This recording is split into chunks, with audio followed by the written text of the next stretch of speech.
privacy would be nice. This is a Mercedes Sprinter van. Well, sort of. Started life as an extended 2500 high roof van and has now been transformed into a luxury limousine that you legitimately can stand up in the rear. So what does $166,000 in a van actually get you? Well, first off, you can go to the bathroom in it. I guess you could actually go to the bathroom in any vehicle, but this is a little bit more appropriate and clean. It's got front quilted leather seats like an S-Class, and you can haul 11 people. Clearly, this is not your average $44,000 extended Sprinter van, although there are some things that obviously remain the same. 5-speed automatic transmission, 3-liter turbo diesel, making 188 horsepower and 325 pound-feet of torque. 0 to 60 happens in literally nobody cares. This model is rear-wheel drive, but you can get it in all-wheel drive. Honestly, the real magic happens in the back, however. So we're gonna go back there and show you what it's all about. You do have some amenities in the front for the driver. You would never buy this vehicle to drive it yourself. We've got a cooler up here for the driver to have beverages. You've got an amazing screen with navigation as well as controls like turning on the internet, turning on satellite, and check this out. We've got the partition button, so you can raise and lower that. You can also control the partition in the rear in case the people in the back don't want you to hear their conversation. We've got microphones here when the partition is up to communicate with people in the rear. We've got a speaker here so you can hear them, as well as speakers back there so they can hear you.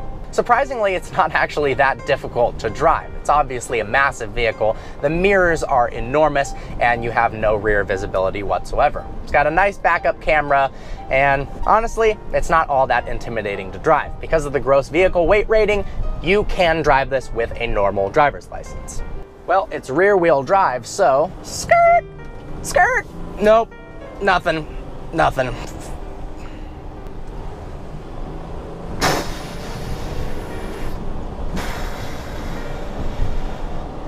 Whew, that was a 20 to 40 pull, and about the slowest I've ever experienced.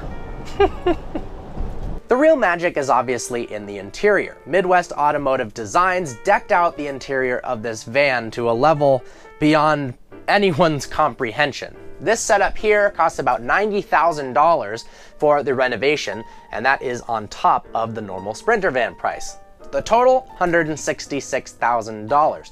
So what do you get for that? Well, first off, when you build a van like this, the custom tailor-made approach to it is nothing short of designing a house or a private jet. You legitimately pick a floor plan, and if that floor plan isn't good enough for you, you can customize it even further. This floor plan, we've got 2 captain's chairs as well as a bench seat like a limousine, so you've got 7 seats there, 2 here, and 2 in the front. You've even got tables in the rear in both captain's chairs in case you fancy playing a game of chess, doing business, eating, drinking, or whatever you want. You've got tons of controls as well, located throughout the entire vehicle. We've got accent lights that can go on and off. From my seat, we can turn all the lights off. It's pitch black in here now. Well, not really. Turn those back on. You can control the passenger shades. This one's going down. You can also control more than one shade at a time, have all of them go up and down. Let's lower the leg rest here. You can get massaging seats if you want. Really, the sky is the limit. Whatever your budget is, they'll get it done. We've got an iPad controller here that basically controls everything in the vehicle. It's awesome. We've got an application here. Let's select the rear TV, for instance, and put it on Apple TV. That should turn on. We don't have the Apple TV plugged in right now, so let's do Direct TV and set a channel. Look, we are literally watching TV right now. There's a giant TV in front of me. You can turn that on with the front TV setting. We've got light controls. We've got reading light. Turn that on and off. Partition, you can control that with here. Bar lights, let's go ahead and turn those off. And you can turn the speakers as well as the center beam, which is the coolest damn thing in this entire vehicle. Popped on over to the other side, because why the hell not? In a van like this, let's control all of the shades at once. Let's click that, and now I am fully isolated from the world around me. Like I mentioned previously, we've got a partition that you can control from the front and rear. If you do shut the partition, the driver in the front can't hear you, but you've got an intercom system that records your voice, sends it to the driver, and they can hear you through the speaker. Likewise, you can hear through the speaker up here what they are saying if they need to communicate with you. The crazy thing is this vehicle has some of the amenities that a normal Mercedes sedan offers, like lane keep warning. If the driver veers out of the lane, it gives you an indication to tell you to get back in. It can't steer itself like the S-Class, but that's okay. The indicator even chimes a sound back here so that people in the rear can know if the driver is being an idiot, and then you can yell at them. In case you don't feel like having 11 people in your Sprinter van, of course you can convert this into a bed. Not really, but it's plenty long for somebody who's 6 feet tall to lie down. This is insane. I mean, I can literally stand up in this thing. If you're less than 6'3", 6'4", you've had no trouble standing up. Now, this is crazy. If you're into bar-related activities, this van has been spec'd really, really nicely. You've got bottle holders, and not just for fits, but for 1-liter bottles. You've got a champagne holder as well. We've even got an ice chest here, and it's got a hole in the bottom, so when the ice melts, it actually just pours the water down onto the road. How cool is that? The toilet, however, does not just pour the waste on the ground. It has a tank underneath, and you can go to a septic tank and release it. Eddie, can you just shut up, okay? Jesus. I'm telling you. Well, we've got ourselves a driver now, so let's see what this thing is like on the road. You can hear the turbo diesel a little bit, but it is pretty isolated.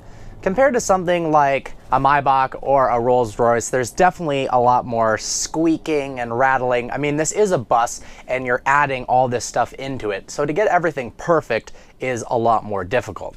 But in terms of being a comfortable experience, this is definitely incredible. And it does feel stable, like you could walk around in it and head to the bathroom if you need to. You've of course got handles up here. They're even illuminated in blue, which looks really nice. In terms of how much the van actually moves around, I've got my camera on a tripod in front of me, so I'm hoping it doesn't fall over, but it seems like it's pretty well composed. Obviously, you don't want to put a champagne glass filled to the top on this table, but if you're drinking something casually or not being too crazy with things that can tip over, you should be just fine. The windows are very tinted in the back here, and I'm guessing that is legal since it is a cargo van and not a normal car. So you can't see into the windows at all. It eliminates glare and sunlight. You're not gonna bake in here. You've got your own climate control. It's very, very easy to use, located over here. Overall, for $166,000, what else is out there? You can get an S550 Maybach that's coming out. You could get a used Rolls-Royce Ghost. This is definitely a very niche market vehicle. I mean, most people aren't going to require anything close to this. But if you are looking for something to be driven around in, this isn't something you would ever want to drive yourself, and you want to hang out with your friends, you want to take people to parties, I mean, this is way more luxurious than a party bus. It's incredible the amenities that it offers. This is really not a bad deal for what you're getting. I mean, when you think of an S550 Maybach, that is around $166,000, and how much more space and how much more customizable options and layouts you can choose in something like this. And in a Maybach, you're probably not going to be driving it yourself anyways, so it might as well be huge. I really like this thing. I had a blast doing this review. I hope you enjoyed this video. Like always, please browse our channel and subscribe. Special thanks to Grand Blanc Motor Cars of Grand Blanc, Michigan for supplying the car. It's for sale now. Check it out. Look forward to seeing you next video.